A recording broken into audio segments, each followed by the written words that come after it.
How's the campaign to move Britain over to Sharia law coming along? Well, this is in the hands of God. Anjem Choudary attracted headlines, but amongst jihadi circles, he gradually became less significant. In recent years, it was his right-hand man, Mizanur Rahman, who took more of a centre stage. Rahman had spent 4 years in jail already for soliciting murder during the Danish cartoon protests. He had more credibility. For Islam to prevail, for the Sharia to be implemented, to support the state, to help. Well, because it's not just about fighting. He was younger too, and more active on social media. Just like Anjem Choudary, Mizanur was someone that provided the theological basis for people to go and join Islamic State.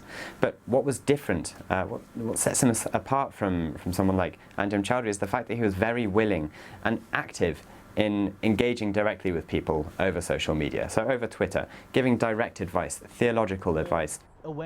In January, whilst he was still on bail, I met Rahman. Like Choudary, he's always been someone difficult to pin down. But are you radicalising people? Is that how you see yourself? These terms, radicalising, you need to define it. Is Jeremy Corbyn radicalising the Labour Party, for example? You wouldn't use those terms, why not? So if you mean, am I debating people and convincing people that my ideas might be correct, well, that's what you do in a debate. And even if those ideas at times break the law? No, they don't break the law. We already established that we stay within the light side of the law. Well, you spent time in jail already. There's nothing... So at times they break the law? No. By the time this airs, you might be in jail? Yeah, quite possibly, but not because I broke any laws, but because there's a political system in place which doesn't really want to allow for speech. Rahman tried to be careful in his language. This was an exchange of text messages between him and Anjem Choudary.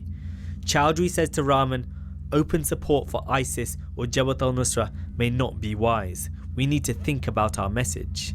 Rahman replies, maybe condemning Shia and the Free Syrian Army and a general call for Sharia in Syria without mentioning other names? The declaration of a caliphate by ISIS pushed Rahman towards more explicit support. But without a passport, Rahman was stuck in Britain on social media. One Twitter exchange he had with a young American Muslim shows how he operated. He's asked if preaching is more important than helping establish the Khilafah or Caliphate.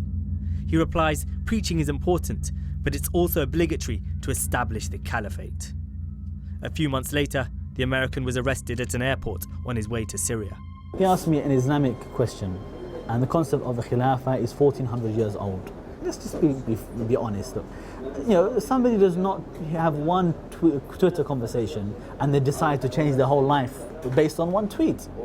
Rahman insisted in court too that his talks were about general Islamic principles. The jury decided otherwise.